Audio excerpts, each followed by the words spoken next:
میدونیم که انواع قرابت‌ها یا همون فامیلی‌ها به 4 دسته تقسیم شد: قرابت نسبی، سببی، رضایی و قرابت نوع چهارم که به واسطه قانون حمایت از کودکان و نوجوانان بی سرپرست یا بد سرپرست به انواع قرابت‌ها یا همون فامیلی‌ها اضافه شده.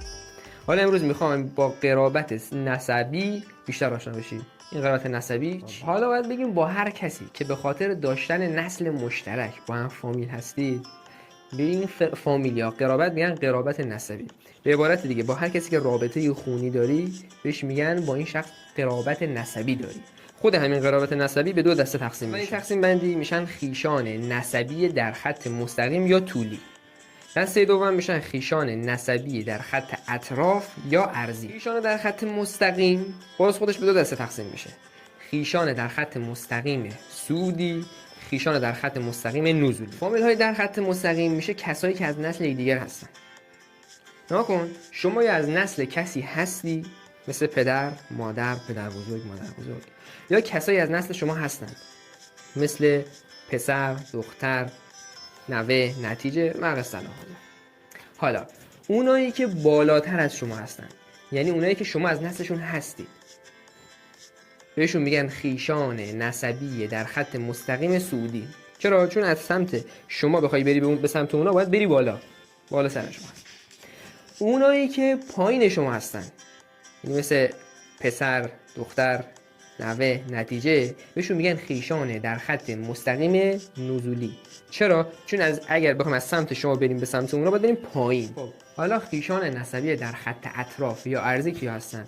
اگر توجه کنید تو همه خانواده ها یک سری اشخاص هستن که جمع خانواده همه از نسل اونن. به عبارتی نسل مشترک همه افراد اون خانواده هستن. مثلا اگر تو خانواده پدری بخوایم حساب کنیم، عمو، عمه، پسرعمو، دخترعمه، پسرعمه. یا اگه تو خانواده مادری بخوایم حساب کنیم، دایی، خاله، دختر خاله، پسر خاله، پسر دایی، دختر دایی. اینا همه از نسل اون پدر و مادر بزرگی هستن که نسل شما هم هستش، یا به عبارتی همون به عبارت حقوقش میگن جامعه نسب شما هم هستش. حالا کسایی که به واسطه این جامعه نسب با هم دیگه فامیل هستن بهشون میگن خیشان نسبی در خط عرضی یا اطراف. حالا شما با خواهر و برادر خودت تو کدوم دسته از انواع خویشاوندی نسبی قرار میگیری؟ القاعده با توجه به توضیحاتی که دادم، خویشاوندی شما یا همون فامیلی یا قرابت شما با خواهر برادرتون میشه قرابت نسبی در خط اطراف. چرا؟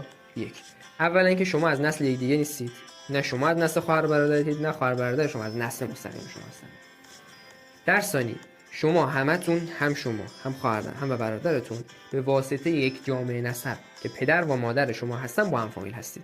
در نتیجه میشید قرابت نسبی در خط اطراف. با این تفاصیل خویشاوندی 2 پسرعمو، 2 پسردایی، شما با داییتون و از اینجور موارد میشه خویشاوندی نسبی در خط اطراف به واسطه داشتن جامعه نسب مشترک به اسم پدر بزرگ و مادر بزرگ.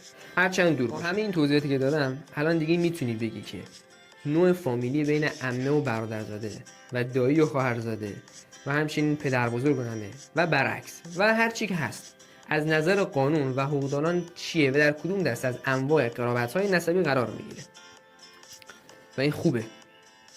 ولی برای اینکه اطلاعاتمون در این زمینه کامل‌تر بشه باید با طبقات فامیلی و درجات فامیلی هم آشنا بشیم تا به این ابزار مهم قانونی به صورت کامل مسلط بشیم.